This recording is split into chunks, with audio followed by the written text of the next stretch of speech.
Two people, including a 17-year-old, have appeared in court in Birmingham, charged with the murders of three men during the disturbances last week. 21-year-old Haroon Jahan and brothers Shahzad Ali, aged 30, and 31-year-old Abdul Musavir died when they were hit by a car in the early hours of Wednesday. Well, hundreds of people have been attending a peace rally in response to the disorder and the deaths of those three men in Birmingham. Sky's David Crabtree reports.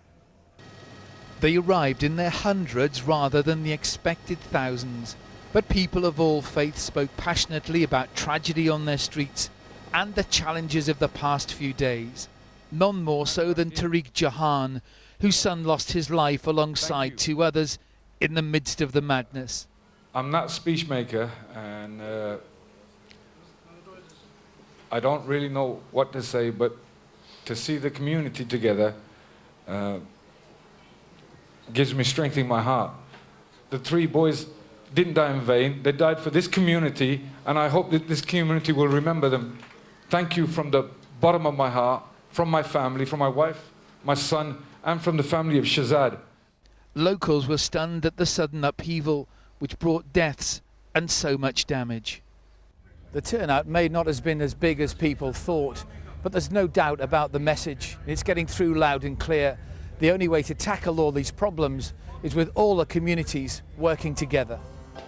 Police in the city claimed widespread support from the population as they continued to pursue those involved in criminality. Today is the chance for us to reflect on what's gone on, think about the lessons for all of us, but actually now focus on how we're going to make Birmingham a better city. Speakers said the world had seen the worst of Birmingham. Today it was seeing the best of Birmingham.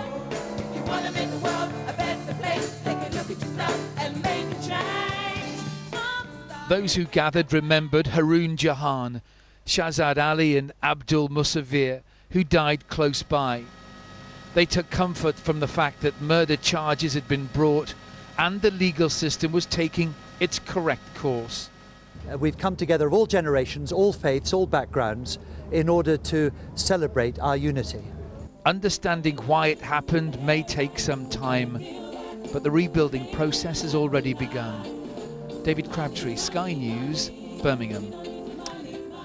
And David joined us now. David, as you were saying there, the community very much coming together. Did it feel like a watershed moment to you at all, in the fact that people wanting to put their differences behind them? Yeah, I think it did. I think this was very important for people to come together from all faiths, from all parts of the community, to say exactly how they felt and to turn all that negative energy into something really positive. And I think we saw that in a big way here. We also saw the Chief Constable who came and said the community had been amazing in terms of its support for the police. He said that images were still coming in, something like 500 or so emailed images of those who've been involved in the wider alleged looting that's been going on over the past few days.